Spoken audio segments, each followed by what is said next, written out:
pagar, outros pedindo isenção, outros pedindo para parcelar. E o que acabou acontecendo é que a gente, num primeiro instante, falou: vamos tentar entender o que está acontecendo aqui para poder decidir da melhor forma possível para todos. E o que acabou acontecendo foi que o varejo fechou as portas, os restaurantes fecharam as portas, as empresas de ônibus pararam de operar, entretenimento parou de funcionar. Porém, o abastecimento teve que continuar. As farmácias continuaram, os supermercados continuaram, e as pessoas continuaram a ter que consumir. E a gente começou a ver um movimento muito rápido, em 2 meses, do varejo migrando para o e-commerce. Muita empresa que não tinha o e-commerce começou a montar através de plataformas, tipo o Shopify, que é uma estrutura canadense, né? E começou a atender rapidamente e fazer delivery. Como os shoppings estavam fechados, não existia área para poder estruturar o e-commerce. Então, eles começaram a absorver esses espaços rapidamente. Na medida que os espaços foram absorvidos, os aluguéis começaram a sofrer uma correção. Eu trato correção diferente de aumento, né? Porque, como eu falei para você, a gente está operando ainda com aluguéis defasados, né? E aí o mercado começou a migrar para isso. O e-commerce já vinha crescendo a níveis de 2 dígitos ao mês, ao ano, e o que acabou se comprovando é que com isso ele acabou se acelerando e manteve a economia de uma forma, foi responsável por manter a economia de uma forma como toda bem ativa, né? Como consequência disso, os projetos se aceleraram e a gente começou a produzir mais. Então, nesse ano a gente entregou quase 200 mil metros quadrados de galpões, a perspectiva de entregar mais uns 300 para o ano que vem. E como eu estava te falando um pouquinho antes da reunião começar, nós estamos com um pipeline de 1,8 milhões de metros quadrados para entregar nos próximos 4, no limite 5 anos, né? Muitas dessas demandas já contratadas ou já combinadas, né? Então, assim, eu entendo que,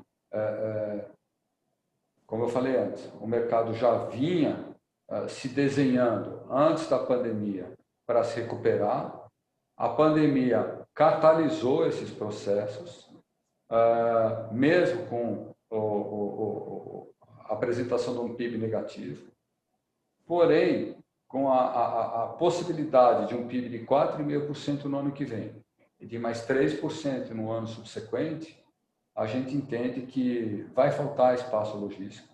A gente entende pelos planos das empresas que a gente está conversando que a demanda deles está sendo muito maior do que eles mesmos estimam, e que tudo leva a crer que o setor deve prosperar muito nessa linha da forma como eu estou descrevendo, né? Até porque o cenário de juros baixos continua, né? Então, capital não vai faltar para financiar esse tipo de produto. Legal. O Rafael, você na parte do inquilino, o que de fato aconteceu com a operação de vocês? Vocês expandiram, vocês buscaram eficiência, ou seja, buscar galpões mais bem localizados com tecnologia, onde você pudesse operar de uma forma melhor, mais rápida. Tem uma das coisas que a gente vê monitorando esse mercado é uma concentração muito grande na região sudeste, e o teu produto é um produto de alcance nacional, né? Em termos de distribuição. Você está tendo dificuldade para expandir? O que está acontecendo? O que aconteceu? O que você está imaginando aí para o próximo ano? Bom, vamos lá. Então, bom, primeiro, obrigado pelo convite, né? Sempre um prazer estar aqui com vocês. Só para fazer uma leve introdução antes de chegar na sua pergunta, Giancarlo. Bom, a BAT virou agora a BAT, né? Era conhecida Souza Cruz. A Souza Cruz faz parte de um grupo multinacional chamado BAT. E aí a gente optou por mudar de nome, já que esse foi um ano que quase não teve mudanças, né? Então já aproveitou para mudar o nome também. Bem, a Souza Cruz, a BAT, a nossa capilaridade logística é muito grande no Brasil, né? Então, dificilmente você encontra alguma outra empresa que chegue no mesmo nível de granularidade que a gente. A gente tem hoje no Brasil, por volta de 5.500 municípios, a BAT chega em mais de 5.000 desses 5.500 municípios, cobre aí uma extensão de quase 95% do território nacional, esmagadora maioria do volume sendo entregue em D+1, né? Então você compra hoje e recebe amanhã o produto, e uma porção muito pequena aí naquele loja de conveniência flutuante no meio do Rio Amazonas, lá ele recebe no pior lead time em uma semana. Então é uma operação, como você comentou, espalhada no Brasil inteiro, e também muito nervosa em termos de lead time, tá? O ano para a gente foi um ano muito bom, porque algumas categorias, elas muito parecido com chocolate, né? Muito parecido, enfim, com algumas categorias, até mesmo os meus amigos da Coca-Cola. O pessoal, pelo fato de ficar em casa, acabou ou aumentando o ticket médio de consumo, né? Ou passou a consumir mais. E o nosso mercado, enfim, ele é inundado pelo ilegal, né? Então, hoje, mais ou menos 55, 56% do mercado brasileiro de tabaco é de contrabando. Então, com o fechamento das fronteiras, a gente teve a primeira complicação, né, o primeiro desafio logístico, que é você suprir do dia para a noite um volume que cessou, né? Isso é uma super oportunidade. E aí, o que a gente viu, né, do ponto de vista das indústrias, era a força logística para você conseguir chegar com o seu produto em todos os cantos do país, e uma conveniência de entrega, né? Então a gente não por uma questão de legal no Brasil, a gente não pode fazer o D2C, né? Não pode vender para o consumidor final. Mas como eu entrego na banca de jornal na frente da casa do cara, é como se eu tivesse um D2C. E aí ficou muito claro dois movimentos, aí muito alinhado com o que o Gilson estava falando. Dois movimentos que foram mais ou menos os seguintes. Quando você vai para a linha de e-commerce, e a nossa distribuição, de novo, não é um e-commerce, mas a nossa distribuição é como se fosse a de e-commerce, a necessidade do cliente virou muito pulverizada, né? Então a expectativa do cliente virou eu quero receber meu produto agora de uma maneira muito pulverizada.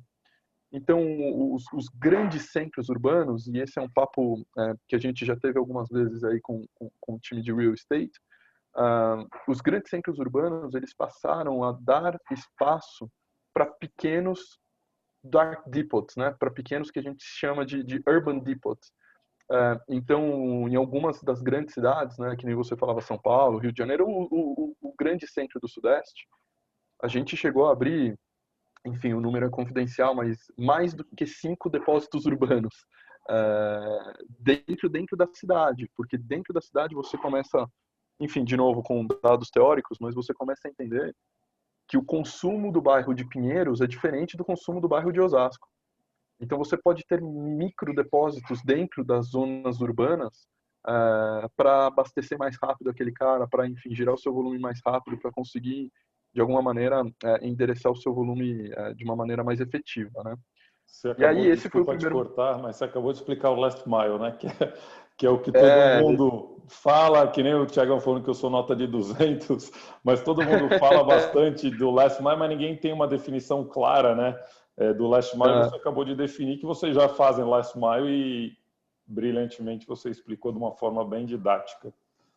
Obrigado. Hoje eu sou responsável pela logística do que a gente chama de uma área AMSA, né? Américas e África como um todo. O Brasil, no que você falou last mile, o Brasil está muito à frente de muitos países, tá? Então, até mesmo quando você se compara com o Canadá, quando você se compara com o Chile, enfim, cidades muito parecidas, o nosso last mile já entende muito esse conceito de você pulverizar o volume, de você entender a micro demanda de um bairro e conseguir girar esse produto muito rápido. Então, do ponto de real estate, o primeiro movimento muito evidente foi os microdepósitos. Aí o meu amigo Rafa Cohen, né, da Asbras, a gente conversa, enfim, há muitos anos já sobre isso. O microdepósito urbano, ele se aproxima muito do self-storage, né, nas grandes cidades. Em São Paulo, no Rio, se aproxima muito. São, sei lá, espaços do tamanho de um container.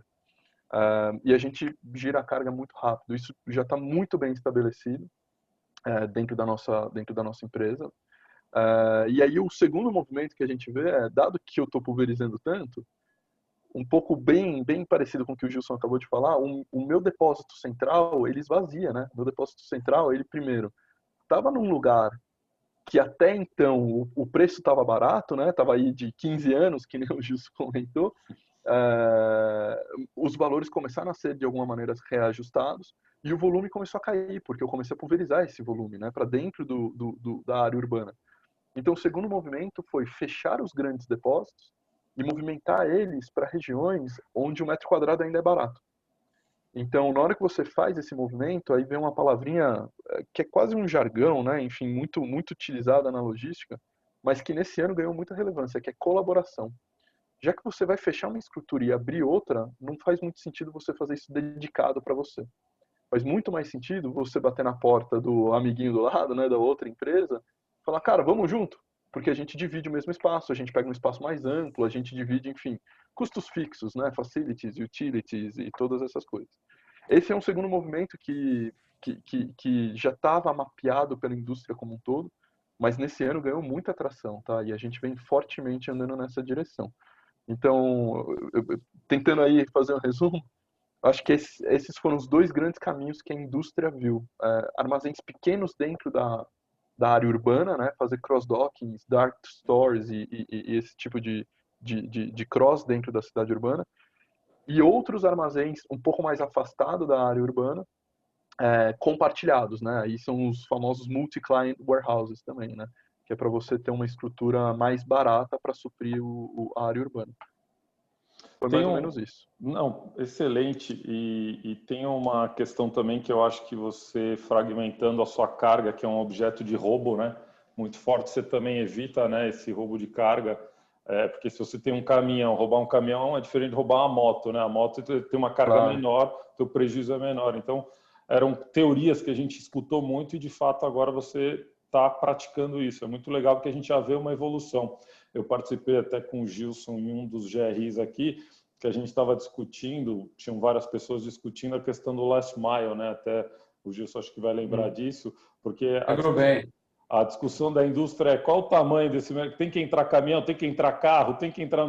Então, por isso que eu falei que você fez uma forma didática o last mile, porque ainda na parte dos gigantes, vamos dizer assim, a Food, que constrói caminhões, 100 mil, 200 mil, 300 mil, tem um conceito de produto, e o last mile, que você falou, um container, né? Uma outra realidade, né? Um outro mercado. Você sabe que a gente, enfim, a nossa carga é muito valiosa, né? E aí, isso que você comentou, de fato, agora vai dar 2 anos já que a gente resolveu substituir carros por bicicletas, pessoas a pé, scooters, todos os modos possíveis a partir do depósito urbano, né?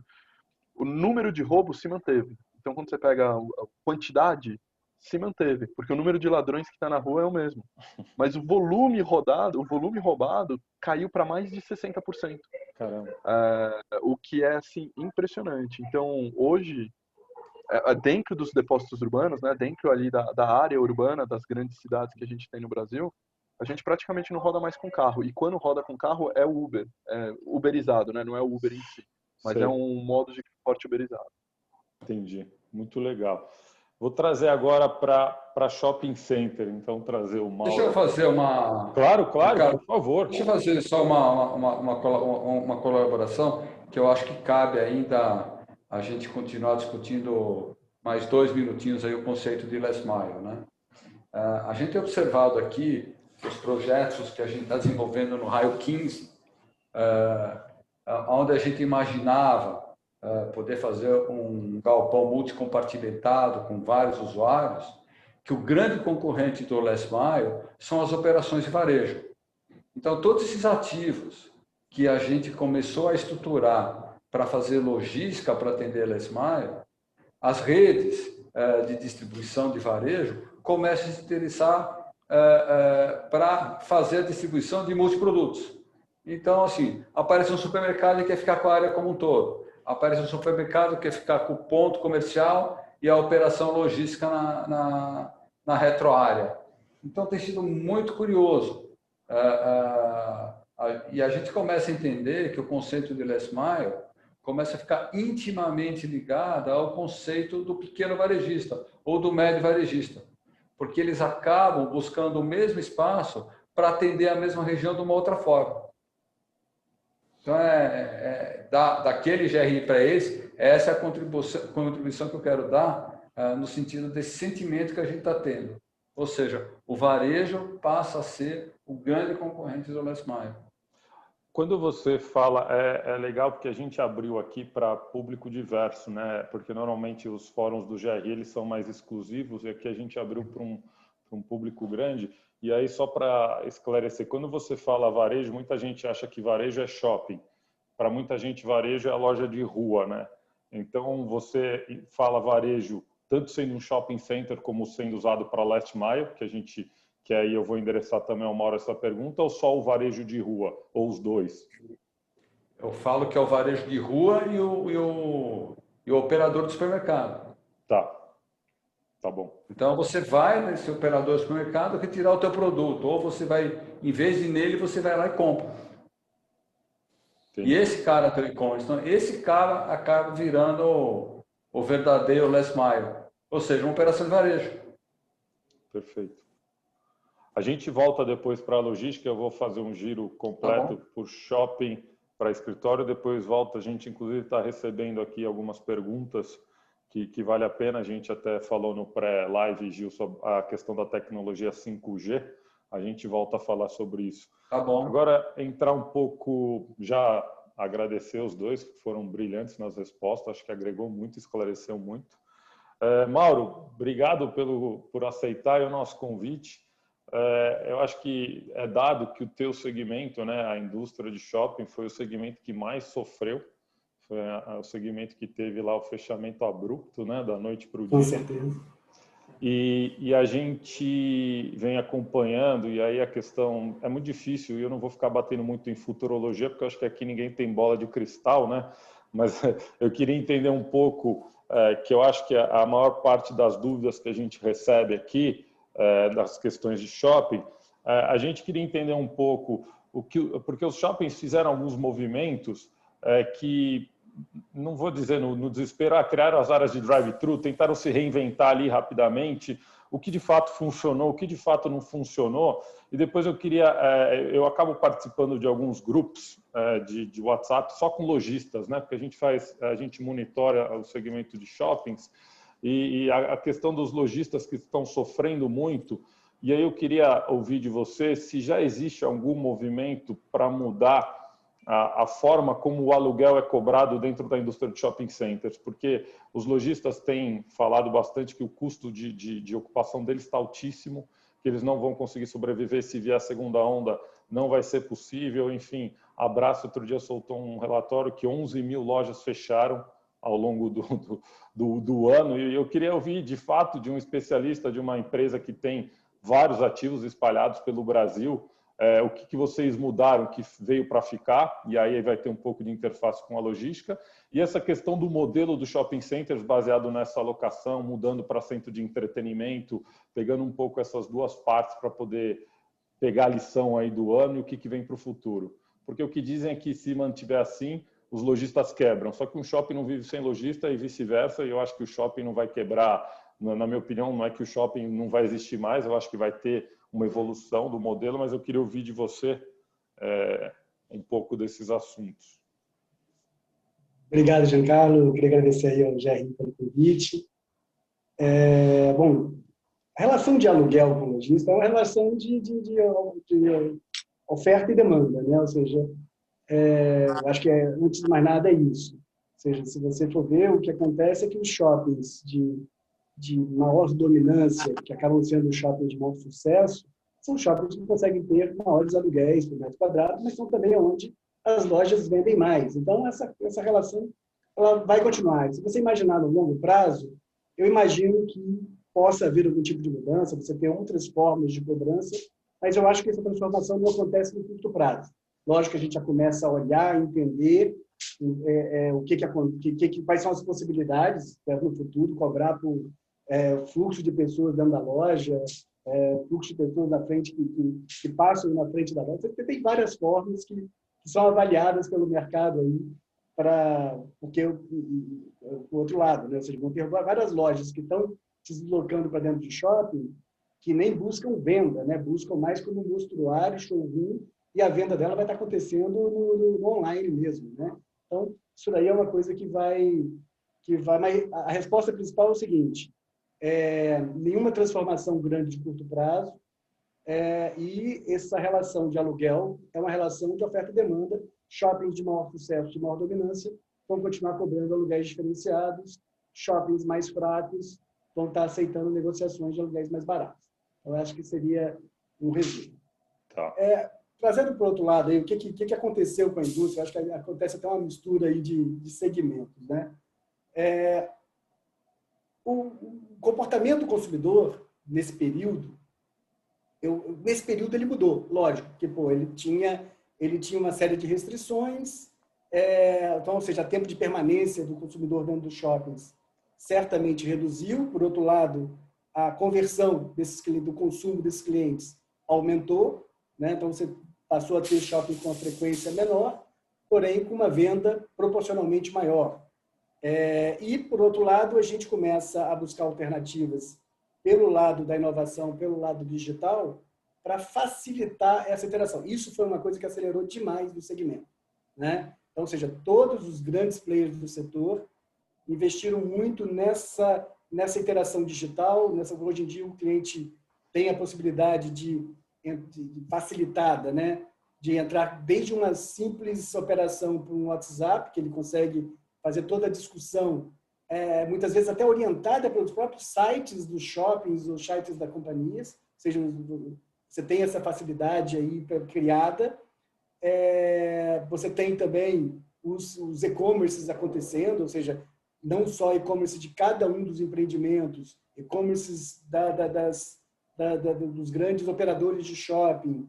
E o que eu acho que é o mais importante, a conexão, ou seja, o shopping cada vez mais ele sendo uma conexão dos lojistas com as diversas plataformas, né? Então, ou seja, isso que vai estar acontecendo cada vez mais.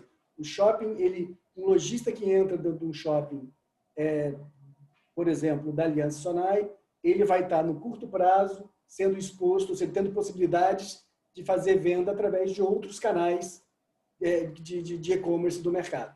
Então, ou seja, essa vai ser, eu acho que vai acontecer de forma muito rápida dentro do mercado de shopping center, já está acontecendo, tá? E um pouco no que o Gilson falou, um pouco no que o Rafael falou, ou seja, os shopping centers, principalmente no Brasil, eles têm uma localização de regra, né? Ou seja, principalmente os shoppings de maior sucesso, shoppings mais dominantes, uma localização muito privilegiada. Nós temos aqui um desenho da indústria de shopping bem diferente do que acontece nos Estados Unidos. Então, nossos shoppings são em regiões densamente povoadas, onde o conceito de last mile é perfeito para ele.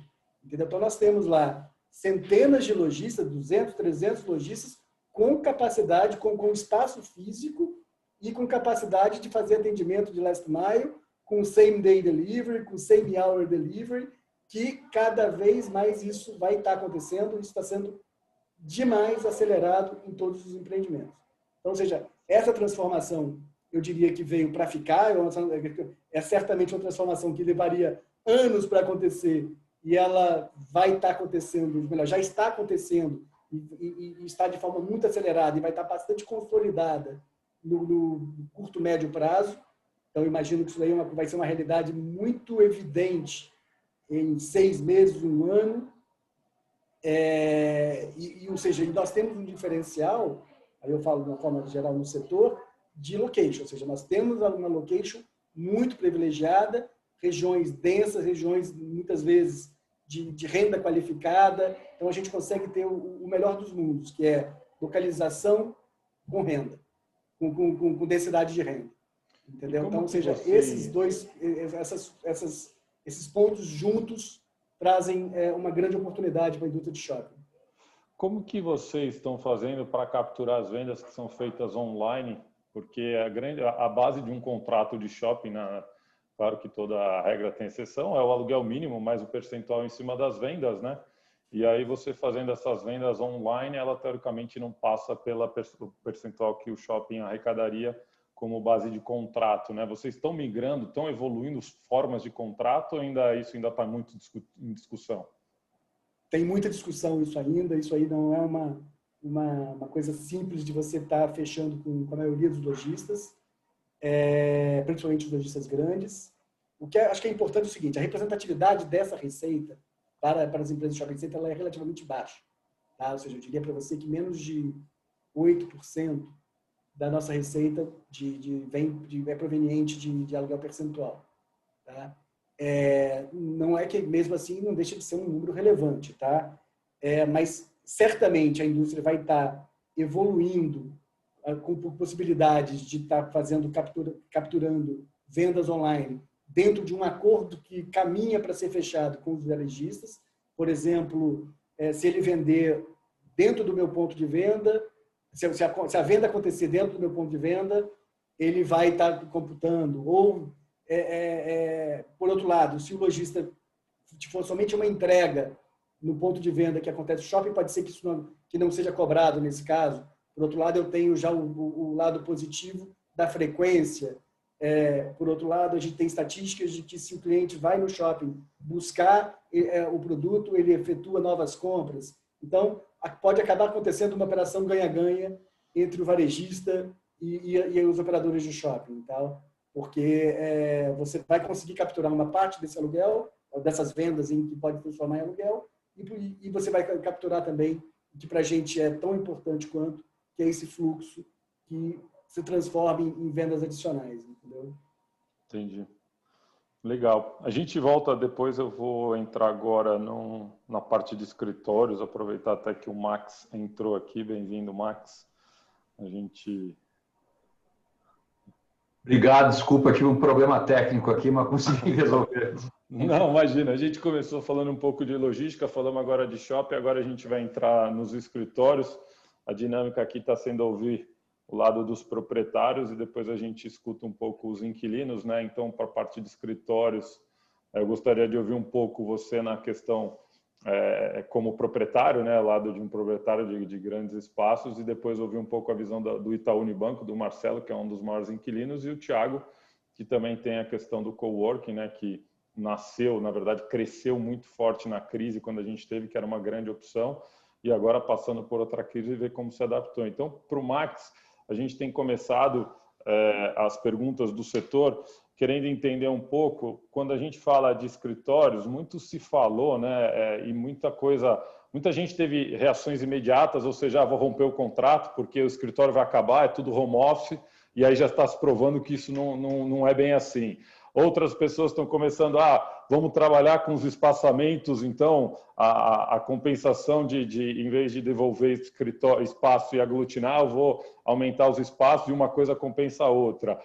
Os escritórios, enfim, o que de fato para vocês, do seu lado, aconteceu, o que de fato você pegou como experiência desse ano, o que você acredita para os próximos anos, você que entrega um prédio aí acho que no final do ano que vem, né, no Largo da Batata, ali tinham algumas conversas, eu não quero entrar em nenhuma pergunta indelicada, mas já existia no pré-Covid uma conversa, pelo menos de mercado aqui, que lá ia ser pré-locado 100%, porque ia faltar escritórios, né, depois. Enfim, eu queria ouvir um pouco a tua visão de como foi o ano, o que aconteceu, o que de fato veio para ficar e o que vocês estão planejando. É hora de comprar, é hora de fazer, é hora de segurar? O que vocês estão...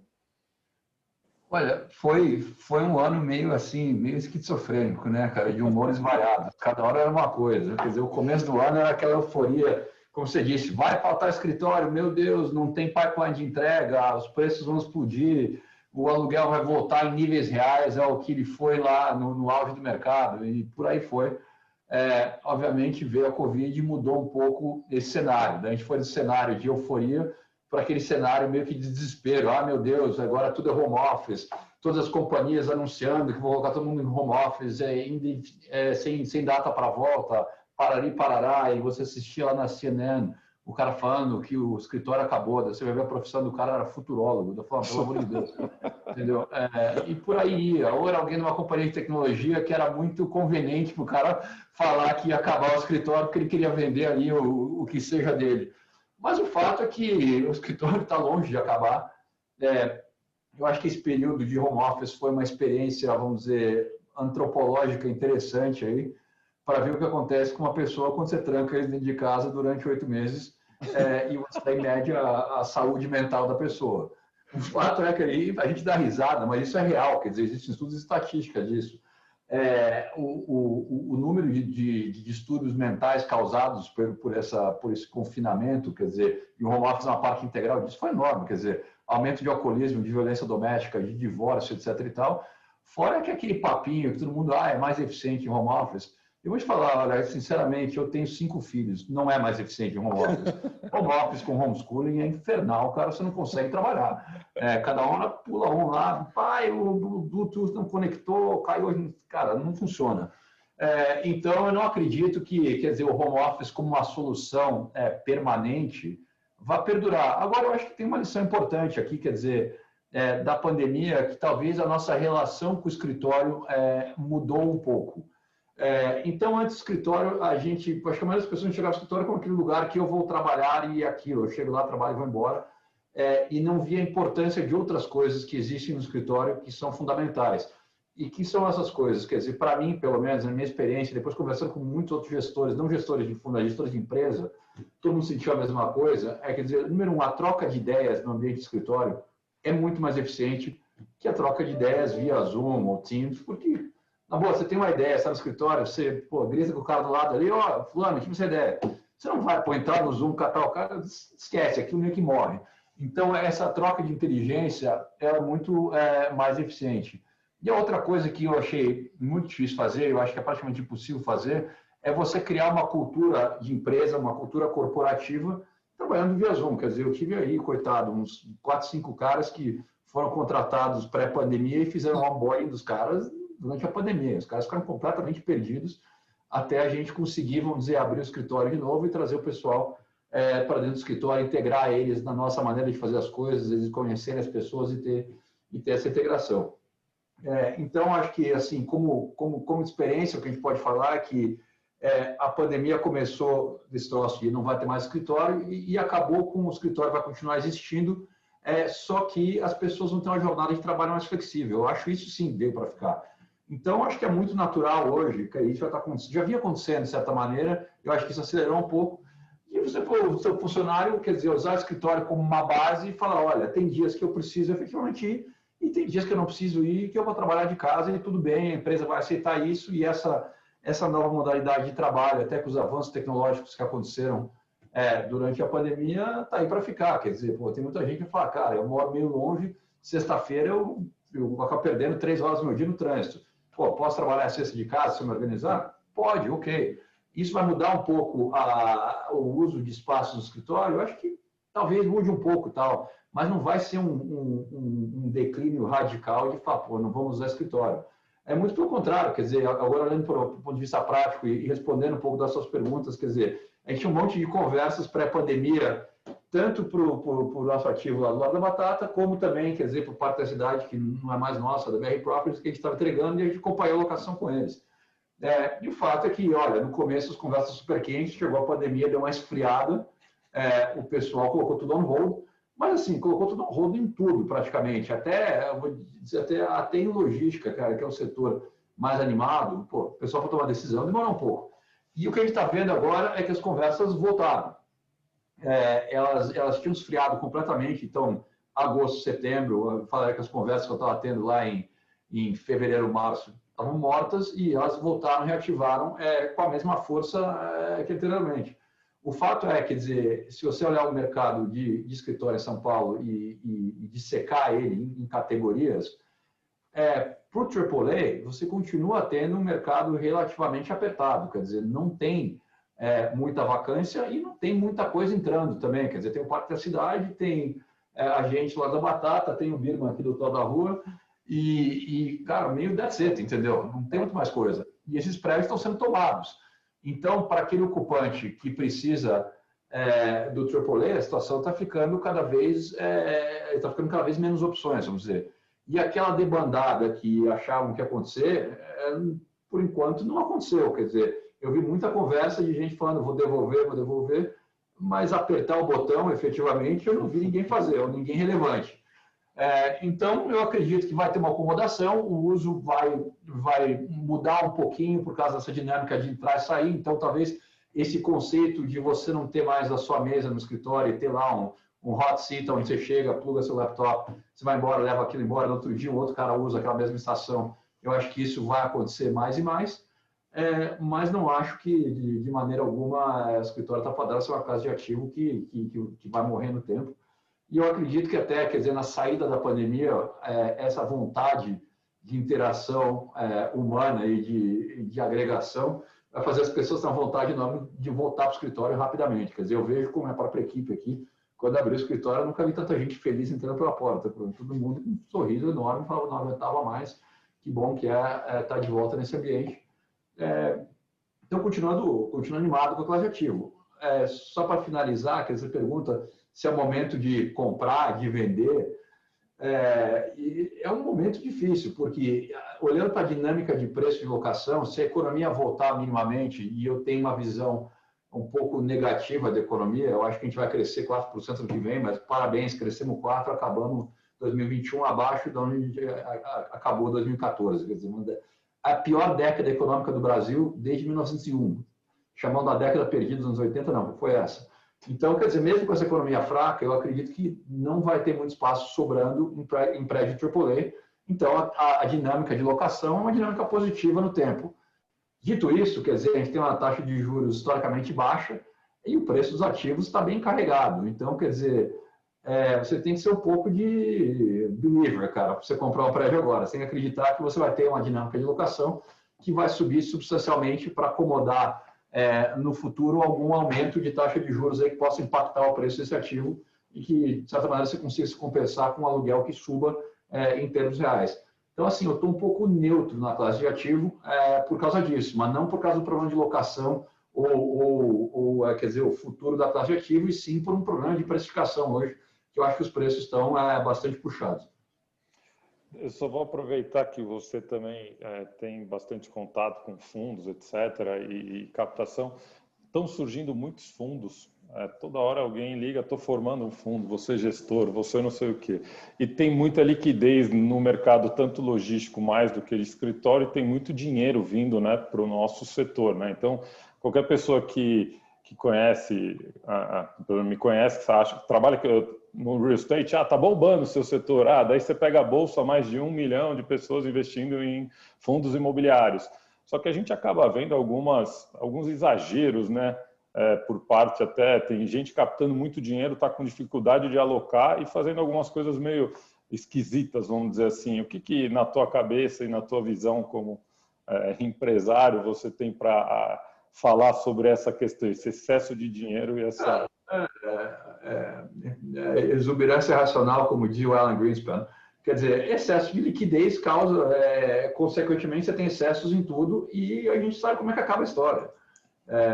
Acaba mal. Então, acho que para quem está olhando para o mercado de fundo imobiliário, olhando para o IFIX, por exemplo, o IFIX esse ano anda de lado. Tá? Quando a bolsa meio voando. Por que o IFIX está dando de lado? Tem oferta demais, cara. Todo dia você vê, tem uma oferta no fundo imobiliário novo, fundo de tudo, e no fim do dia, o mercado não aprendeu direito ainda a diferenciar yield e qualidade de ativo. Então, o mercado ainda é muito incipiente e muito, vamos dizer, pouco educado. Então, ele olha, esse fundo é ótimo, ele está dando aqui um yield de 7.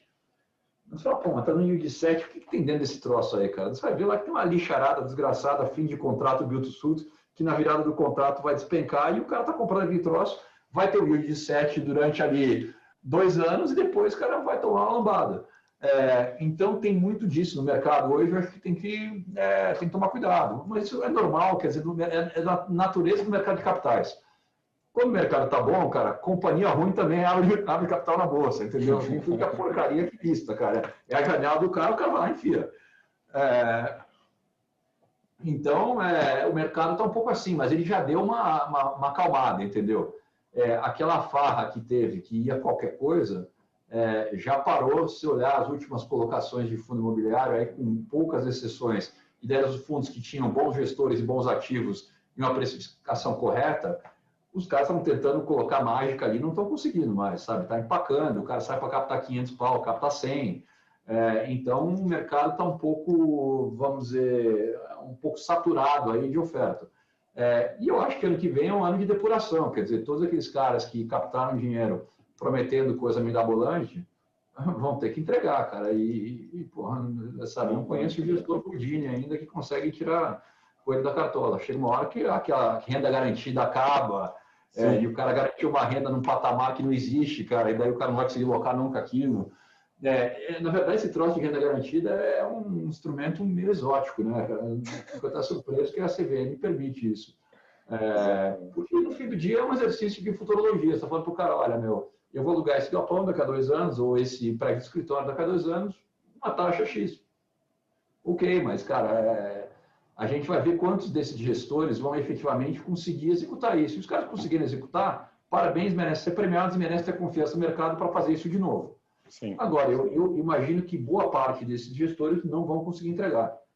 Eu estou vendo muita coisa mal precificada na renda garantida e é o problema. E eu acho que a última coisa que eu tenho a dizer sobre fundo imobiliário, que eu acho que daí para investidores de maneira geral devem olhar com muito cuidado, é o seguinte. Cara, se tem um fundo imobiliário onde o gestor não tem uma taxa de performance, cara, qual é a motivação desse gestor? Se o cara não vai ganhar junto com o investidor, a motivação do cara é única. Assets under management. Então, o cara quer engordar aquele troço ali o máximo possível. E o cara tem uma motivação enorme para colocar porcaria para dentro. Vai pondo aqui porque eu vou crescer minha taxa de administração. Sim. Então, eu acho que o mercado tem muito que amadurecer, na verdade. E já passou por umas. Quer dizer, o mercado de FII começou com um mercado que era um instrumento fiscal lá no começo, para alguns caras ricos não pagarem imposto. Depois teve a versão 1.0, que fizeram aquele bando de monoativo lá, cara. E, porra, todo mundo se arrebentou. Teve uma segunda onda aí com um monte de gestor meio bagunçado e agora está se profissionalizando. Então, acho que se olhar esse mercado daqui a 4, 5 anos, não vão ter, cara, 40 gestores de fundo imobiliário, sei lá, que nem tem hoje, o cara vão ter lá meia dúzia de bons e grandes gestores. Tá bom. Obrigado. Tiagão, tenho que pedir aí desculpa para você e para o Marcelo, que estão ficando aí por último, mas são muitas coisas para a gente discutir aqui e aprender bastante. Quando a gente chegou a fazer uma live juntos e a gente falava de algumas tendências que poderiam acontecer nesse ano, uma das tendências que estavam se imaginando é a questão das empresas descentralizarem seus pontos, né? Ou seja, em vez de eu estar num ponto único aqui na Faria Lima, eu vou botar 10 pontos espalhados pela cidade, porque vou diminuir mobilidade, etc. E uma das formas de fazer isso é através dos produtos que você lidera, que são os espaços compartilhados, né? E algumas outras tendências que a gente falou, eu queria ouvir de você o que de fato se concretizou, se isso realmente virou uma tendência e já está acontecendo. Como é que estão as empresas, estão buscando mais o teu modelo de negócio?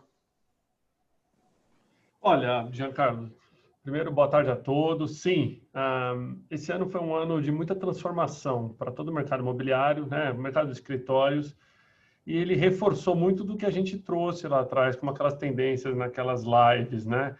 Queria muita brincadeira aqui, né? Muita gente falou de futurologia, né? Tinha os empreendedorismo de palco também, né? Os coaches de Zoom, a gente viveu várias coisas ao longo desse ano. Mas algumas, na verdade, acabaram meio que se confirmando, né? Então, de eu voltar um pouquinho, né? Eu acho que o Max trouxe um ponto interessante. A gente viveu a pior década econômica do Brasil, mas foi a melhor década dos espaços compartilhados. Por quê? Né? Que uma coisa está na contramão da outra. Basicamente porque os mesmos fatores que tracionaram os espaços compartilhados na crise econômica de 2014, 15, 16, um pouquinho de 17... são os mesmos que voltaram a tracionar nesse momento. As empresas precisam preservar caixa, gastar dinheiro com seu core business, não com um investimento em imobilizado, né, em ativo fixo. As empresas precisam de soluções mais baratas, menos custo. As empresas precisam de agilidade, contratos de menor prazo. As empresas precisam de flexibilidade para diminuir e crescer. E na hora que você foi pego ali na pandemia, grandes empresas, médias empresas, ou mesmo o cara pequeno da sala comercial, preso no contrato de longo prazo, onde ele podia até renegociar, mas ele continua preso no contrato de longo prazo. Ele tem o problema do write-off, ele não consegue sair daquele bem porque ele tem um custo pesado ali de imobilizado que ele tem que jogar para o resultado dele. Ou ele não sabe como é que vai ser o dia de amanhã, porque até então as informações que a gente tinha ali em março, em abril, né, na linha do que foi falado aqui, é que o home office ia ser a sensação dos próximos anos e que as empresas iam existir todas na nuvem. Só que, né, acho que boa parte dos brasileiros esqueceram como é que a banda toca aqui, né? Então, assim, nem só de mesa e cadeira vive uma empresa, né? Existe muito mais atrás de um CNPJ do que simplesmente colocar seus funcionários em casa. Todo mundo, acho que não entendeu a diferença entre ser mais produtivo, de trabalhar mais, e eu afirmo isso até porque a gente fez várias pesquisas ao longo desse período. A gente sempre foi amigo do home office, tá, pessoal? O home office, como eu disse aqui em várias lives já com o Giancarlo, é home forced. As pessoas foram forçadas em casa. As empresas não tinham política de home office definida. Então, ó, trabalha de casa a partir de amanhã, leva a tua máquina, sem se preocupar se o cara tem a localização adequada dentro de casa, se o cara tem infraestrutura, se ele tem conectividade, se ele tem segurança. E as empresas esqueceram que o controle de jornada, o controle de horário, o controle de ergonomia continua sendo a empresa. Então, muita gente olhou e falou assim, cara, não dá para mim isso aqui, entendeu? Ah, mas meus funcionários estão sendo mais produtivos. Será? Ou eles estão trabalhando mais? Uma vez que o cara acorda mais cedo, ou acorda no mesmo horário e já começa a trabalhar. O cara, convenhamos, né, gente? Para todo mundo aqui, acabou o horário comercial. Tá todo mundo trabalhando em qualquer horário. Manda o WhatsApp no final de semana.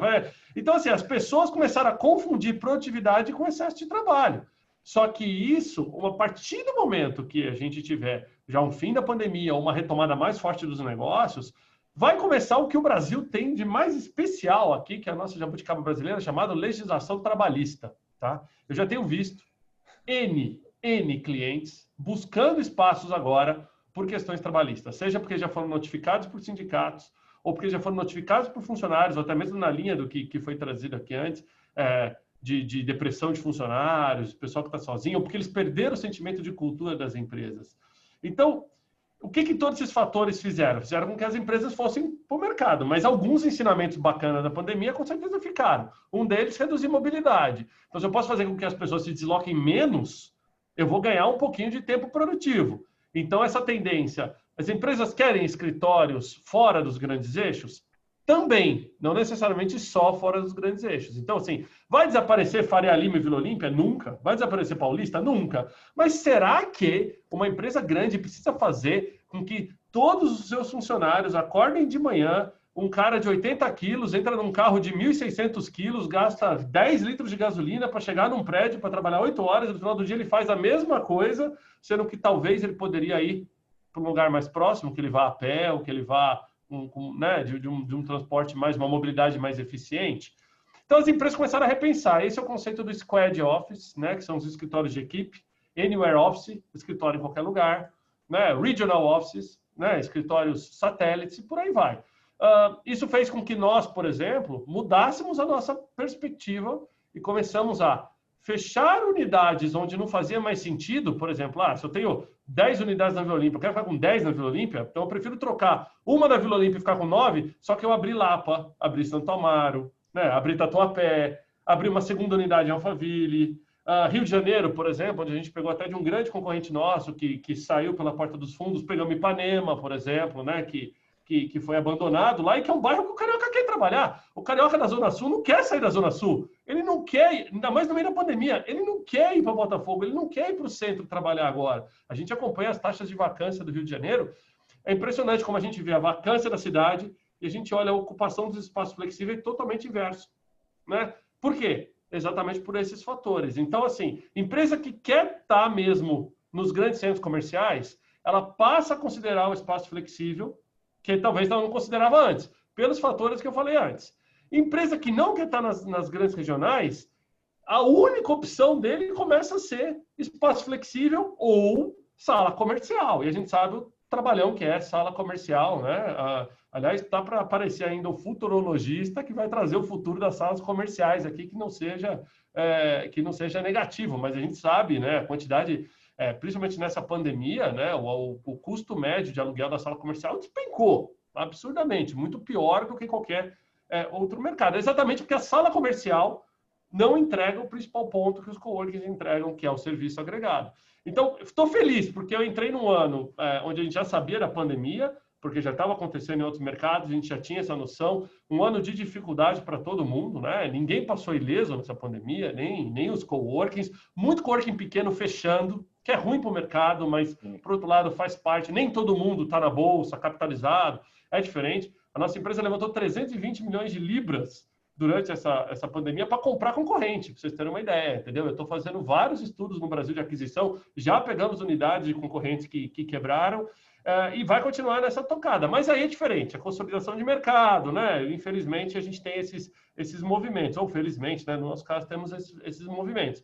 Mas uma coisa é certa, todo mundo que for construir um prédio daqui para frente vai pensar, preciso ter um pulmão flexível, seja operado por um player como a gente, seja operado pelo próprio proprietário que quer diferenciar seu empreendimento, que já está bem comum, né? A gente viu aí São Carlos abrindo flex office, a gente viu uma série de proprietários abrindo flex offices, né? Que é o termo que o brasileiro mais usado, no meio da pandemia. Meu inquilino saiu, fiquei com o andar mais ou menos pronto, dividi e fiz flex office, mas vai faltar rede de vendas, vai faltar não é só também, né, dividir em salinhas, a gente tem todo um expertise por trás aí. E uma coisa interessante, Giancarlo, para encerrar o meu raciocínio aqui, é que assim, essas tendências todas que a gente já vinha falando, que se consolidou ao longo desse ano, passaram a ser esse novo normal, né? Esse termo maldito que ninguém gosta, mas a gente já vinha implementando touchless, né? De todo mundo acessar com celular, não precisa de crachá, de repente é o novo normal. Eu até brinco bastante que uma das maiores fraquezas que eu tinha e que era visto no meu mercado, que era, por exemplo, a Regus é vista ainda como muito distanciada, muito careta, o Spaces era mais moderninho, da noite para o dia, o que era minha maior fraqueza virou minha maior força, né? Porque as empresas que estão voltando para o mercado e que estão precisando sair de 1.000 metros e ir para 400 e para 200 e querem manter o distanciamento social, querem uma infraestrutura profissional, mas não querem necessariamente montar seu escritório próprio, investir, não ter certeza do futuro, encontraram na Regus o principal produto que eles poderiam encontrar nesse momento, né? Com todas aquelas fortalezas. Isso é bem bacana. E por incrível que pareça, a gente já está aí em novembro operando com 30% mais inquiries, demanda, né? Clientes buscando espaço do que o mesmo período no ano passado. Olha que legal. Então, a decisão está postergada, isso eu vou falar para vocês. Quase todo mundo vai tomar essa decisão depois, ou do ano novo, não sei se Papai Noel vai trazer uma vacina, o que é aí, mas tem alguma coisa para vir aí no final do ano, que está todo mundo jogando a decisão para janeiro, como se janeiro fosse automaticamente apagar 2020 da nossa vida e que janeiro começa tudo novo.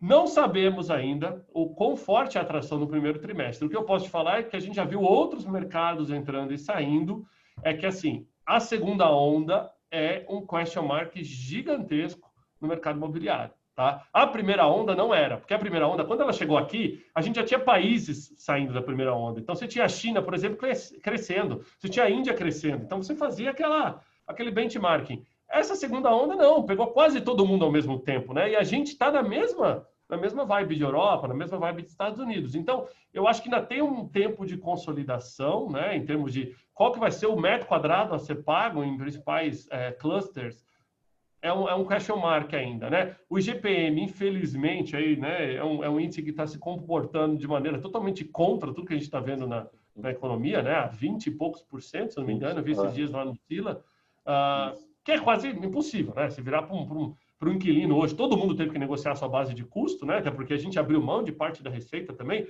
Mas você virar hoje para um inquilino e falar, olha, eu te dei 20% de desconto na pandemia e está aqui, me dá o IGPM de 20, é brincadeira. Não tem como, né? Então, a gente sabe que algumas coisas vão se reinventar. Não sei se o mercado imobiliário, a partir do ano que vem, não cria um índice próprio. Será que não está na hora do mercado imobiliário ter um índice próprio? Né? E fica até a dica aqui para o pessoal do GRI, com a própria Sila, de talvez levantar essa bandeira, trazer as associações, entendeu? A gente viu ao longo desse ano que não funciona. Não funciona para retail, não funciona para ninguém. A gente lançou o índice, chama SBI, Sila Brasil Index, com validação internacional e nacional. Ainda, como é algo novo, tiveram algumas validações aqui, algumas empresas utilizam, BR Properties, fundos de pensão, depois eu vou apresentar, mas como é algo novo, as pessoas ainda estão começando a se familiarizar, mas foi testado por economistas e a gente tem todas as validações. Esse índice foi lançado em julho e está pegando tração aos poucos, mas é muito interessante isso que você está falando, até obrigado, não foi nem combinado aqui, mas a gente tem. Quem tiver interesse, a gente tem até um comparativo na homepage que a gente mistura o IFIX, que é o que Como que chama o índice? SBI, Sila Brasil Index. E aí você tem um para logística, um para shopping e um para escritórios corporativos. E aí você pode ter um híbrido que pegue todos. mas ainda alguns falam, eu só vou utilizar se eu estiver superando o índice. Se eu estiver abaixo do índice, eu não vou utilizar como benchmark. Não, e é interessante porque a gente começou a ver, e aí, para encerrar rapidinho, pessoal, a gente faz muito benchmark na Régua, são 126 países, né? Eu acho que eu sou o benchmarking guy aqui, tá o tempo todo. E é legal que o Brasil, eu tô sempre no ranking do benchmark, seja em cima ou embaixo, né? Depende da época do ano, você tá lá em cima ou tá embaixo. Mas uma coisa que a gente tem visto é que, por exemplo, o mercado imobiliário no Brasil, ele passou por uma oscilação muito menor na pandemia do que o resto do mundo, tá? Eu vejo meus colegas da Europa, quando a gente faz esses calls de benchmarking de custos, com oscilações muito maiores, tanto para cima quanto para baixo, do que o que a gente viu aqui. Isso é positivo, mostra uma conformidade, uma consolidação melhor no mercado aqui. Até porque, aí eu concordo com todo mundo aqui, o Max falou bem também, que o brasileiro é resiliente à crise. A gente cresceu e é curtido na crise. Então, o mundo inteiro está em crise agora, só que a gente já sabe lidar com crise. Então, tem uma grande chance dos nossos indicadores econômicos serem muito fortes para frente, porque a gente não sabe toma um tombo e sabe levantar.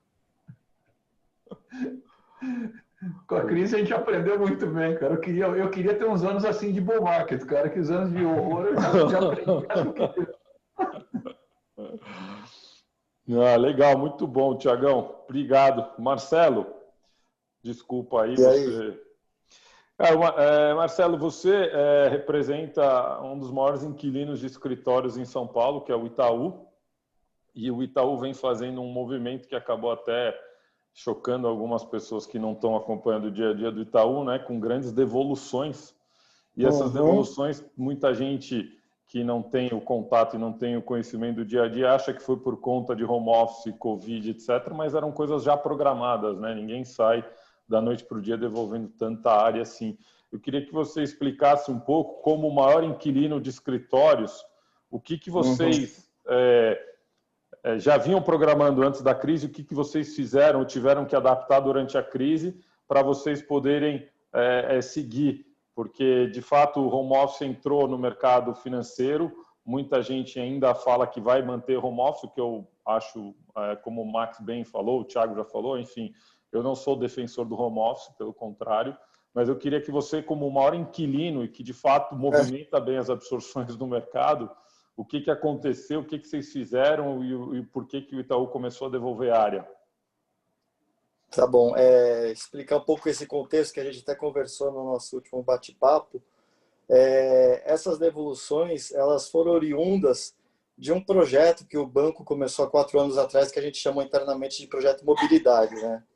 Então, quando você fala de projeto mobilidade, não existe mais a posição fixa para as pessoas trabalharem, né? Então, utilizando a metodologia de vacância interna, não vacância de mercado, percebeu-se que o uso do escritório estava muito ocioso. Então, a gente tinha áreas lá que ocupavam 60%, 70%, às vezes menos 50%, 40% do espaço.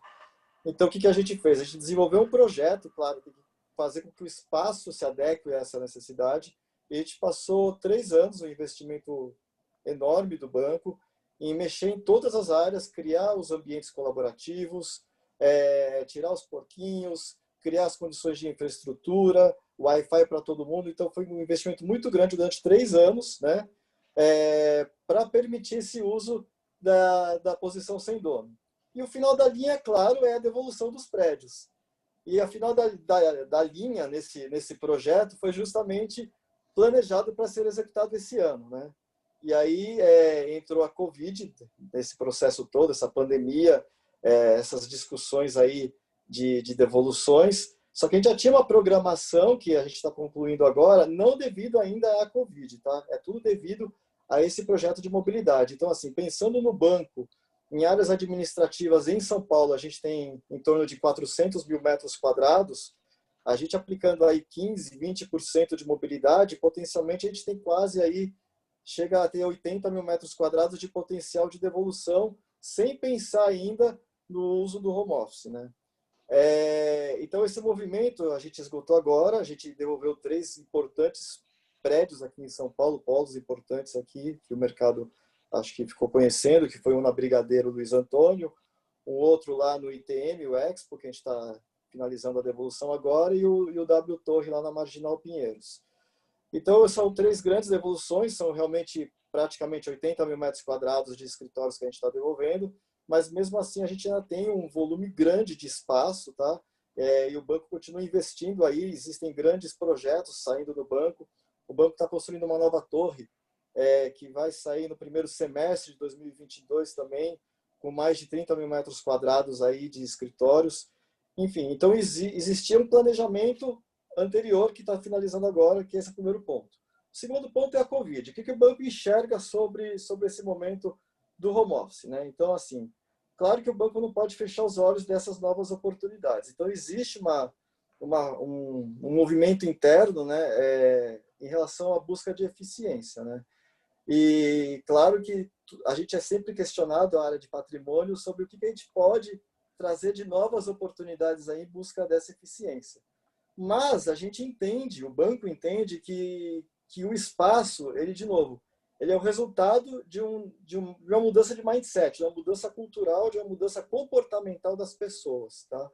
Então, assim, hoje tá, o banco inteiro está em home office. Das 40 mil pessoas que trabalham no banco, a gente está dizendo que nos escritórios estão sendo ocupados em torno de, não chega a 1.000 pessoas por dia, tá? Então são realmente atividades muito críticas que são permitidas a trabalhar no escritório, ou por um problema sistêmico, ou um problema operacional, que a gente não precisa nem detalhar aqui.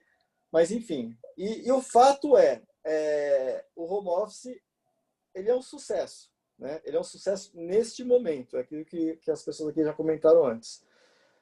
O ponto a gente nem fala de home office, né? O banco está enxergando agora essa história do anywhere office, né? Porque não existe mais uma restrição. O espaço não é mais uma restrição para você trabalhar.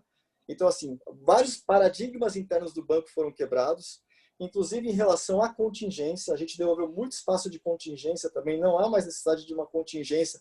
Existia uma preocupação de algumas áreas em relação da operação não funcionar se tivesse um problema de greve ou qualquer outro problema, e de fato isso não vem ocorrendo. A gente viu que dá para se trabalhar de qualquer lugar que não seja no espaço do banco, as atividades continuam acontecendo, mas existe uma preocupação do banco em relação, assim, ao retorno, né? Então, assim, uma coisa é fato, tá? Existe uma mudança de concepção do escritório. O escritório não pode ser mais o mesmo que está sendo utilizado hoje. Então, isso já é um fato, já é unanimidade por todo mundo aqui internamente, tá? Então, o escritório mudou aquele perfil operativo, aquele perfil fabril, tá? Não é mais aquele espaço que você vai lá de manhã, bate cartão, senta na sua mesa, vê e-mail, conversa com os amigos, toma café, vai almoçar e tal, chega no final do dia, bate cartão e vai embora para casa. Não, isso definitivamente já é passado, tá? O espaço, e a discussão aqui, a grande discussão aqui, porque a gente ainda está num teste de hipótese, eu falo, né? Não existe ainda um fato, o que é esse novo espaço, o que é esse novo modelo. Nem aqui no Brasil, nem lá fora ninguém consegue. A gente tem um grupo de trabalho com outros bancos aqui na Europa, nos Estados Unidos e no Canadá, discutindo muito assim, o que é esse novo modelo, né? Então, a gente ainda está nesse modelo de discussão. O fato o escritório tem que ser não mais o espaço operativo. A operação você faz em casa, você faz onde você quiser. Na praia, no campo. Você inventa o lugar que você faz a sua operação do seu dia a dia. Limpar a caixa de e-mail. Você não precisa do escritório mais para isso. Você precisa do escritório para fazer os aspectos colaborativos, engajamento, trabalhar a criatividade, trabalhar muito a integração. Então, assim, o que a gente tem que fazer nesse escritório, de uma forma física, né, arquitetônica, de design, para que ele permita o colaborador poder fazer essa atividade dentro do escritório, né? Então, esse que é o desafio. Entender quais são os rituais e quais são as atividades do colaborador nessa volta, né? Porque o fato a volta das pessoas no banco está atrelado ainda no movimento da vacina, né? Existe uma expectativa de em fevereiro as pessoas voltarem ao banco, mas isso está também muito atrelado assim, que tipo de atividade especificamente vai voltar para o banco. Ninguém sabe ainda o quanto que vai durar essa segunda onda, primeira onda e meia. Enfim, o fato a gente precisa ainda entender um pouco dos nossos colaboradores, assim, o que ele quer, né? O que ele quer especificamente dentro do nosso ambiente, que a gente precise construir um novo banco para que ele possa desenvolver o seu trabalho de uma forma saudável, né? Então, esse é o grande foco nosso de agora, né? E um ponto aqui muito importante, assim, eu particularmente eu detesto o home office, né? Mas assim, eu compartilho uma coisa com vocês, tá? Eu me surpreendi, tá? A gente faz pesquisas aí internas sobre a satisfação do modelo de home office, tá? E no banco, esse percentual está aumentando. Então, hoje, mais de 70% das pessoas estão felizes com o trabalho em casa, tá? Então, assim, a gente tem que tomar muito cuidado, né? Porque a gente trata de seres humanos. Então, nada é unanimidade. Então, a gente tem que pensar um pouco assim, cara, a gente não pode nem ser radical pensando se é A ou se é B. Tem que pensar num contexto que possa permear a todos, né? O que faz sentido para todos. Então, o fato é, o home office, a atividade no escritório, em sinergia com outros ambientes, ele é um novo fato, ele é um novo normal. Só que de que forma que a gente vai ter que construir esse espaço para atender a necessidade das pessoas? Ainda não está claro, né? Não, você está deixando bem claro que ainda as coisas ainda estão muito em... É complicado. O que eu falo que o home office funcionou, eu até vindo um pouco na linha do Thiago, do Max, é porque você tinha o home office, mas o clube estava fechado, a academia estava fechada, você não tinha o que fazer, você tinha que trabalhar, você estava em casa, por isso funcionava, né? Você não... Agora, quando você tem o home office com a rotina normal da vida, filho indo para a escola, a empregada vindo trabalhar, passando aspirador, reforma que foram proibidas nos prédios, aquele martelete, enfim, eu ainda tenho algumas dúvidas, mas eu acho que... O home office. O home office. E depende um pouco também da função da pessoa na empresa. A gente observou isso bastante. Quer dizer, quanto mais, vamos dizer, a remuneração daquele indivíduo está atrelada à performance, mais desesperado esse cara está voltado para voltar para o escritório. Então tem um pouco disso também, cara. Pegando um pouco a palavra que o Max usou, esquizofrenia das pessoas, né? A gente vê que para trabalhar ninguém pode, mas você vê as praias lotadas, você vê os shoppings lotados, você vê diversos lugares, então não faz sentido escola fechada, para trabalhar não posso para o escritório, mas para o lazer está todo mundo, né? Então, enfim, só o tempo vai dizer, né? A gente tem pouco tempo aqui, e aí eu vou fazer uma pergunta, eu vou começar pelo Gilson, depois a gente passa aqui por todos os setores. Gilson, o próximo passo para a logística, a gente já discutiu algumas coisas, foram muito interessantes, mas a gente no pré-live aqui, você comentou uma coisa da questão da tecnologia, o 5G, né? O que isso vai mudar no setor logístico, né? O que isso vai impactar na vida?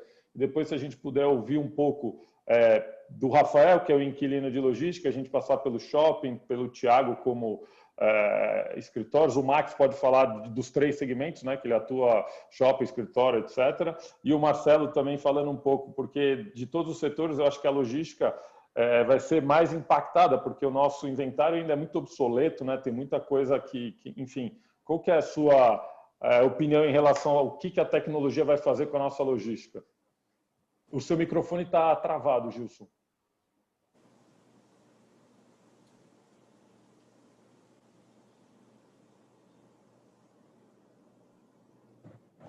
Agora foi. Há 2 anos atrás, eu estive visitando as instalações de um ocupante nosso chamado Huawei, que é um dos líderes na tecnologia 5G. O que a gente viu lá? São 2 movimentos diferentes, né?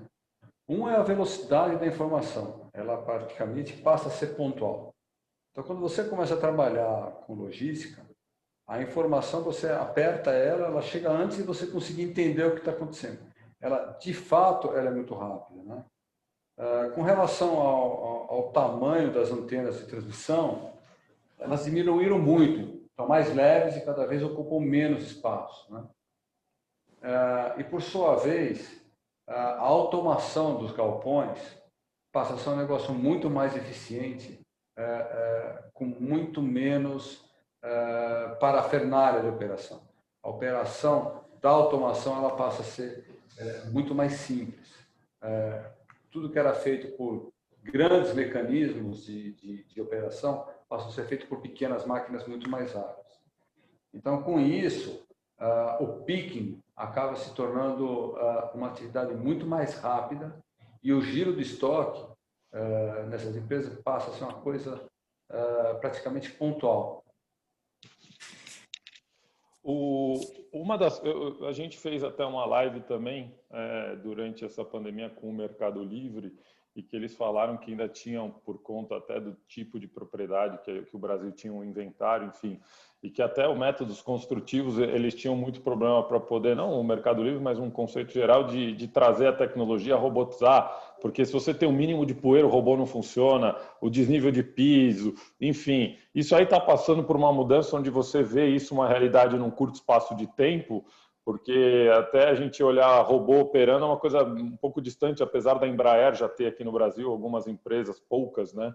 Mas a grande crítica era em questão do método construtivo, dos padrões, pé direito, etc., que a gente não tinha também nem robô para o tamanho dos nossos galpões.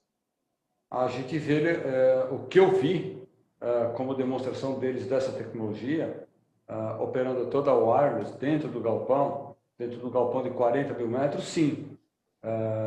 Ele opera dentro de uma situação muito mais robusta do que a automação tradicional. Eu até vou procurar um filme aqui comigo, eu vou compartilhar depois com você. Os que quiserem, você pode retransmitir, porque é uma informação pública. É muito interessante ver esse filme. Muito interessante. E dentro do nosso galpão. Ah, legal. Se puder, depois a gente divide com o pessoal. Tá, eu mando e, se quiser, você compartilha. Se puder, depois a gente coloca até na homepage. Max, você que está nos 3 segmentos, tecnologia. Vai impactar tudo, né? Não tem Quer dizer, o Gilson falou de um ponto importante aqui, quer dizer, da robotização da operação dos galpões. Isso já está acontecendo, quer dizer, é uma tendência inevitável. E existem galpões no Brasil com padrão para acomodar isso. Obviamente, as coisas mais novas, né? Aquele bando de pau velho que tinha perto de São Paulo, com o pé direito ruim, aquele piso feito à mão, aquilo lá não funciona.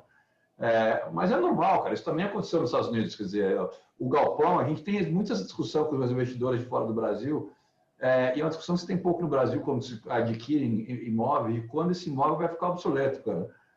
Porque dependendo do galpão, o galpão, se for construído 5 anos atrás, teoricamente é novo.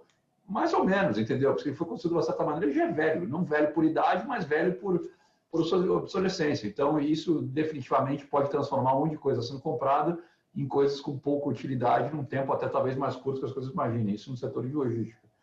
Quer dizer, em escritório, o impacto da tecnologia é isso que a gente viu durante a pandemia. Quer dizer, a possibilidade que o Thiago falou aí, o work from anywhere, né, cara?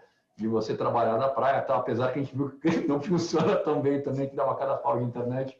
Mas, na teoria, quer dizer, o escritório vai ser impactado com isso. E, obviamente, eu vou deixar o Mauro, que entende muito mais de shopping que eu, falar sobre tecnologia e varejo, mas esse é um setor que realmente a gente está aí tentando entender direito o impacto disso e como é que a gente interage com isso. Quer dizer, se isso, na verdade, é uma ameaça ou se é uma oportunidade. Eu acho que tem um pouco dos dois aqui. Teve até uma pergunta que fizeram no chat aqui, falando, não é justo que se a venda é gerada online, que o shopping pegue um pedaço dessa venda. Depende muito como acontece. Se a venda foi gerada online e o cara foi buscar no meu shopping, sim, eu quero um pedaço. Vai buscar só venda online. Então, sabe, eu acho que essa interação do mundo físico com o tecnológico é uma coisa que a gente está entendendo para ver como a gente vai tirar a melhor vantagem disso. Acho que o Mauro consegue explicar isso aí bem melhor que eu. Só um minutinho antes, Mauro, eu queria perguntar, porque você está no meio de uma entrega, né, numa construção de um prédio moderno. Mudou alguma coisa? Você teve que rever algum projeto, adaptar alguma coisa, já que você está no meio do canteiro lá, que você consegue, por conta de mudanças que a gente prevê, por exemplo, chamada de elevador, vai mudar, agora é só... Você mudou alguma coisa? Olha, na verdade, a gente... Por acaso, quer dizer, da mesma maneira que eu fiz sei lá, eu acho que foi o primeiro LEED Platinum no Brasil, tudo que eu estou implementando no prédio não teve nada a ver com Covid e, por acaso, serve para Covid. Casou, entendi. O que a gente pensa no prédio? A gente pensa em eficiência. Eu não penso em aluguel só, eu penso em aluguel e custo de condomínio. Porque, no fim do dia, qual é a conta do ocupante? É o custo total de ocupação, é IPTU mais condomínio mais aluguel, é a boleta do cara. Sim. Então, a gente sempre trabalhou essas coisas para ter a maior eficiência possível e olhando, não com o olhar daquele incorporador que vai fazer o prédio e vender no dia seguinte e o problema do outro. Porque muitas vezes a gente faz negócio e a gente carrega anos aquilo. Sim. Então eu olho com essa cabeça de, eu vou fazer um prédio para mim. O que eu quero no tempo? Eu quero ter um prédio barato de operar. Então essas coisas já estavam meio que embutidas dentro dos nossos empreendimentos. Quer dizer, lixo a vácuo, reconhecimento facial, uma série dessas coisas. Então, efetivamente, eu acho que não tinha muito o que se adicionar aí para a Covid. Se eu conseguisse achar um jeito de matar a Covid no lobby, eu teria colocado, mas essa eu não achei. Então, acho que não mudou muito, não. Legal. Mauro? Tá mudo. Obrigado. Não, o Max está coberto de razão, ou seja, na indústria de shopping esse assunto é um pouquinho mais complexo, tem os dois lados, né? Tem um lado positivo e um lado negativo, você está criando facilidades para todos os seus lojistas entrarem agora no mercado digital, no e-commerce, mas eu acho que isso daí já é nem vou chamar de uma batalha, isso aí é uma tendência que está muito definida, não tem como você mudar isso, então você tem que, na verdade, tentar tirar proveito disso. Então, como é que você tira proveito disso? É você se integrar ao que está acontecendo, ao que vai ser o futuro. E tentar tirar proveito, que é o que vai acontecer com os shoppings, que ele vai cada vez mais, o shopping dominante, ele ganha mais força, e o shopping mais fraco, ele perde força. Então, cada vez mais, você ter um portfólio de shoppings fortes, eu acho que foi o Max que disse aí, ou seja, aquela discussão entre yield e qualidade, né? Então, isso aí vale a discussão para fundo, mas vale a discussão para o setor de shopping como um todo, né? Você não adianta nada você ter um yield alto no curto prazo, mas você não tem um equipamento que vai sustentar a evolução, ou seja, ele não vai a demanda dele vai estar cada vez menor e você não vai conseguir evoluir. Então, você tem por esse lado. Então, a tecnologia, você vai ter oportunidade de cada vez mais deixar seu shopping mais forte, dando oportunidade para os lojistas venderem fisicamente. Eu acho que isso aí vai continuar, isso aí a gente não tem menor expectativa que mude drasticamente. O ser humano, ele é gregário, ele gosta de viver em grupos, ele gosta de ver e ser visto. Então, isso aí vai continuar. O shopping vai continuar sendo um centro de lazer, um centro de serviço e um centro de varejo. Então, ou seja, cada vez mais essas coisas vão estar acontecendo e vão estar cada vez concentrando mais nos ativos mais dominantes. Outra coisa importante que a tecnologia vai nos facilitar a cada vez ser um pouquinho mais inteligente na análise do comportamento do nosso cliente. Então, acho que isso aí você já vê aí vários empreendimentos, quando você vai lá para a Ásia, você fala de iBeacons, que consegue identificar a presença do cliente de uma forma muito mais minuciosa, tempo de circulação das pessoas. Então, você já começa a entrar num outro tipo de data analysis que você consegue também avaliar e que pode, no futuro, convergir até mesmo para formatos de cobranças de aluguel diferenciadas, mas que você vai conseguir trabalhar esse dado que vai poder te dar mais informação para discutir um aluguel de um espaço, para discutir o segmento, a própria segmentação que um shopping tem, ou seja, o mix de lojas que acontece num determinado espaço. Então, acho que a tecnologia, no lado de shopping, tem esses dois lados aqui. O lado do e-commerce, que não tem jeito, ou seja, é uma realidade e a gente está se associando. E o lado de inteligência, de informação, que é um lado que a gente vai conseguir, de maneira muito mais barata, cada vez mais barata, você conseguir analisar o comportamento dos consumidores de uma forma mais detalhada, sem... como é que é o nome daquelas 4 letrinhas aí que está enchendo o saco da gente? LGPD. LGPD, logicamente, respeitando o LGPD, mas conseguindo capturar, sem dar nome às pessoas, mas conseguindo capturar o comportamento dos clientes de uma forma que possa ajudar no todo, no mix do empreendimento, no tipo de loja que você vai ter em cada local, vai ajudar na decisão de uma expansão e por aí vai. Legal. O Rafael, o Robson está puxando a orelha aqui, quer que termine, tem um monte de pergunta que eu não estou conseguindo fazer. Mas, Rafael, vocês estão pensando em robotizar a operação de vocês? Já é robotizado? Como que... Não, a nossa visão é bem diferente, tá? O que costuma ser a nossa brincadeira aqui, pensando no Brasil, tá? Especificamente no Brasil. Quando você vai para esse mundo e-commerce, né? Então, de uma maneira bem rápida, se você tem 2 websites, precisa comprar um produto A, um produto no primeiro website custa R$10 e entrega em 20 dias, e no segundo website custa R$12 e entrega amanhã. A maioria de nós vai no segundo website, paga R$12 para receber o produto amanhã. Aceitou pagar 20% mais para simplesmente receber o produto amanhã. Você não para pensar se seu armazém é grande, se é robotizado, não é robotizado. Você não para pensar nisso. Você pensa sentado na cadeira do cliente, a dinâmica é entregar rápido. Então, para muita indústria faz sentido ser robotizado, justamente para ser rápido. Para a nossa indústria não faz o menor sentido ser robotizado. Você, seguindo lá a nossa primeira linha, você precisa estar próximo do cara e com o produto certo, né? Você precisa saber o que ele vai comprar antes dele comprar. Então, a nossa inteligência, a nossa tecnologia, o nosso investimento não é em robotização, e sim em previsão de consumo. Então, hoje, o meu investimento está muito mais em sugerir demanda, em sugerir ordens, em sugerir compra, e já fazer o picking pode até ser de uma maneira mais lenta, mas eu faço antes o picking, antes mesmo de ter a ordem, né? Antes mesmo de ter a compra. Então, é um pouco aí dessa linha que a gente está seguindo. Tecnologia é papo para mais 1h30, né? Mas a nossa tecnologia ela tem sido muito mais focada em demand planning, tá? Em demanda em si, compreensão individual de consumo, do que de fato na tecnologia upstream que a gente chama, né? Do que tecnologia em armazém, do que tecnologia em fábrica, tá? Legal. Só para ser justo, Robson, ver se o Marcelo e o Thiago querem colaborar com alguma coisa, aí encerra, porque é sacanagem. Todos têm. Não. Eu queria mais agradecer a oportunidade aí de poder compartilhar com vocês um pouco aí do nosso mundo de inquilino, né? E o único ponto também que eu esqueci de falar também é o tempero que a gente está sofrendo agora com esse, que ninguém comentou aqui, né? Mas esse GPM aí com taxas acima de 20% está sendo uma facada aqui para a gente nesse mundo aqui de negociação, tá? Com os nossos espaços aí, tá? Vamos ver o que vai dar.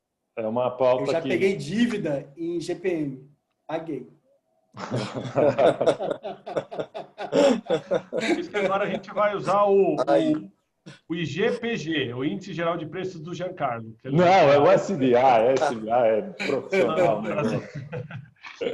Bom, só para complementar, Jean, na verdade foi tudo falado aqui, acho que está super em linha.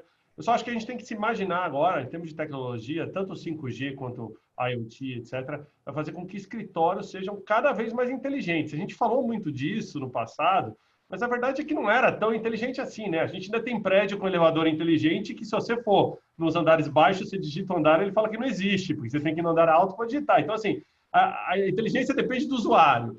Agora mudou. Eu acho que agora a tecnologia vai permitir com que realmente a gente tenha escritórios e prédios inteligentes. Desde a economia touchless, né, do sem toque, controle de voz, de iluminação, Alexa está aí, Google, etc. e tal, ar-condicionados mais inteligentes, e o Big Data de vez nos escritórios, né? Uma vez que eu preciso repensar o uso do escritório, eu tenho que aplicar um bom gerenciamento de dados. Então, imagina no mundo onde, assim como você pede um Uber por celular, você acha seu escritório no celular também. Hoje eu vou trabalhar onde? Aqui tem local, já pego o deslocamento, a mobilidade, o espaço de trabalho, reserva a minha conectividade, garante o acesso dos dados por causa da LGPD, garante a questão de ergonomia e tudo mais. Então, eu acho que tudo isso vai fechar num ciclo. A gente vai realmente viver uma economia de office by wire, né? A gente vai viver um negócio super digital. Beleza, obrigado. Robson, você mandou uma pergunta aqui para o Max. Você quer fazer aqui algum ouvinte ou não dá tempo? O Robson quer me matar. Faz uma última pergunta, tá. Jean. Bruno Macedo. Max, qual a sua opinião sobre o preço por metro quadrado de lajes AAA São Paulo, em FIIs? Não parece estar muito baixo quando comparado ao custo de reposição? Essa pergunta de custo de reposição é uma pergunta complexa, né? Porque você tem 3 componentes. 2 que são mais ou menos dados, que quer dizer o custo de construção e o CEPAC, e o terceiro que é o custo de terreno, que é onde você ajusta esse negócio. Eu não acho que está necessariamente barato. E, de novo, quer dizer, a gente não tem uma consistência muito grande dentro dos fundos imobiliários para poder olhar para o fundo imobiliário e falar, olha, esse cara efetivamente tem um portfólio aqui de AAA bacana. Então, tem muita coisa misturada lá dentro. Quando você se mistura, você acaba indo pelo denominador comum mais baixo ali. Então, puxa um pouco para baixo, quer dizer, o cara tem um ativo, sei lá, na Faria Lima, ele tem um outro na Barra da Tijuca. Cara, é difícil precificar esse troço. Então, eu não sei se está barato, não.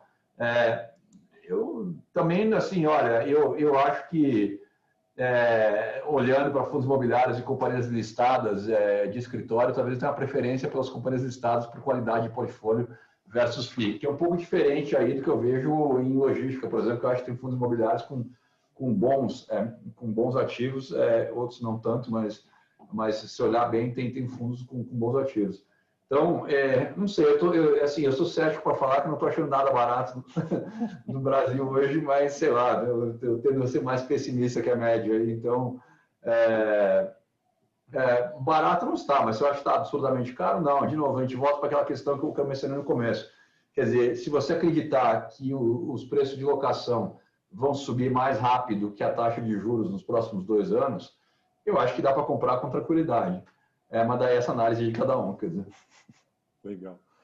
Bom, tenho que encerrar aqui, não sei se o Robson e o Fabinho vão falar alguma coisa, mas da minha parte agradecer demais, acho que foi muito legal essa live, a gente conseguiu de fato falar com proprietários e inquilinos, entender a visão, e para mim o ano está encerrando com bastante conteúdo, então agradecer Gilson, agradecer o Rafael, Mauro, Max, Marcelo, Thiago, demais assim, uma pena, é muito conteúdo, 1h30 com vocês é muito pouco, mas é o que o GRI deixou. Muita gente não teve as suas perguntas respondidas, mas se vocês quiserem mandar aqui para a Sila, a gente endereça as perguntas para os participantes e devolve para vocês as respostas ou faz o contato, não tem problema nenhum. O mais importante é todo mundo sair daqui com algum esclarecimento. E, de fato, desejar a todos aí boas festas e Fabinho e Robson que mandam aí na festa. Perfeito, perfeito, Jean. Obrigado aí pela moderação. Foi, como sempre, a Sila, um grande parceiro nosso e apoiando esses eventos aí que trazem muita informação importante para o mercado.